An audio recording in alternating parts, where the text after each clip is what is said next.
سمعت الرنة دي؟ أول ما بتسمع الرنة دي بتبدأ تحس بشعور داخلي غريب جدا، بتسيب كل حاجة في إيدك وبتجري تشوف مين بعتلك. مش لأن المسج دي هي اللي هتنقذ الكوكب من النيزك اللي نازل عليها لا سمح الله، ولا لأن المسج دي من الإكس اللي أنت مستنيها، بس لأن عقلك الباطن مبرمج بشفرة معينة إن هو يعمل كده.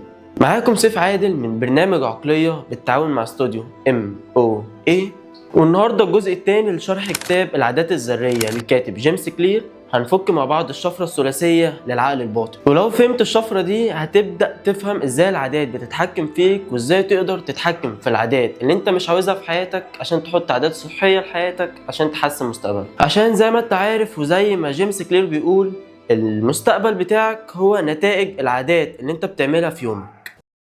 والكاتب دويج في كتاب قوة العادات قال لنا ان اي عادة في الدنيا بتتكون من 3 خطوط. الخط الاول من ال3 خطوط اللي احنا قلنا عليهم وهو الاشارة دي زي صفارة الحكم اللي بمجرد ما بتسمعها الماتش بيبدأ جوه دماغك، زي صوت الاشعارات او صوت تليفونك لما بيرن، او براند كبير مثلا تشوف اللوجو بتاعه على الطريق. الخط الثاني وهو السلوك، السلوك ده عبارة عن استجابة للاشارة اللي احنا قلناها في الخط الاول، زي ان سمعت صوت الحكم فبتبدأ تلعب الماتش، سمعت صوت رنة التليفون فبتبدأ ترد، شفت براند معين فبتبدأ تشتري. هو ده السلوك. المكافأة هو عبارة عن الشعور بالراحة او بالانجاز اللي انت بتحسه بعد ما بتعمل السلوك ده، وعقلك بيموت في الانجازات. يعني من الاخر عقلك كأنه بيقول لك اديني حب اكتر اديك الشوق يا سكر،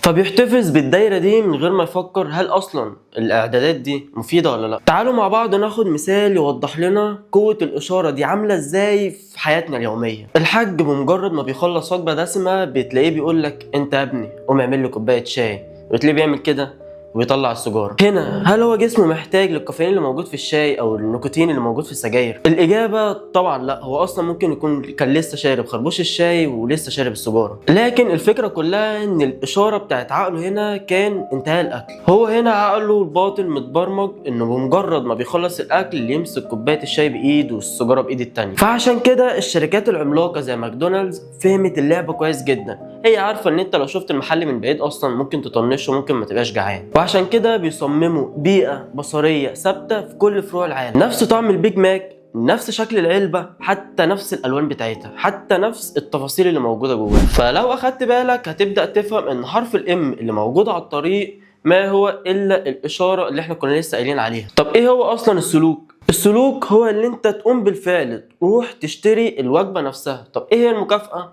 هو الشعور بالدوبامين او بالانجاز او الاكل السريع اللي انت بتاكله في ساعتها. الدايره دي لما بتبدا تتكرر جوه دماغك فبتتحول كعاده، والشركات بتعرف تستغلها وتكسب منها ملايين كتير قوي بمجرد ما بتبدا تلعب في البيئه اللي حواليك وتستغل الاشارات اللي انت هتستقبلها. وعشان كده لو عايز تقضي على اي عاده انت مش عاوزها في حياتك فبتروح تلعب على الاشارات اللي موجوده في حياتك. يعني بالبلدي كده لو عايز تبطل تخلي الموبايل يشتتك انت وبتذاكر، بتقطع الاشاره نفسها وبتقفل صوت الاشعارات وبتحط الموبايل في اوضه تانية غير اللي انت فيها، فبالتالي انت مش هتسمع صوت الاشعارات بتاعت الموبايل اللي هتخليك تقوم بالسلوك نفسه، ولا حتى هتشوف النور اللي طالع من الموبايل، فبالتالي انت مش هتحس بالرغبه ان انت تمسك الموبايل. فبالتالي لو عايز تبني عاده جديده بالنسبه لك بتربطها باشاره سهله جدا في البيئه اللي حواليك. وبكده احنا فهمنا سيكولوجيه العادات نفسها وفككنا الشفرة الثلاثية. وفي الفيديوهات الجاية من السلسلة هنبدأ ندخل في ال4 خطوات اللي قالها جيمس كلير عشان نبني عادات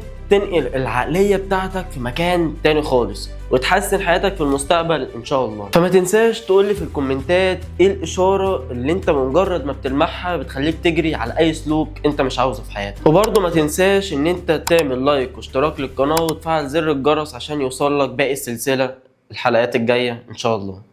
مع السلامة.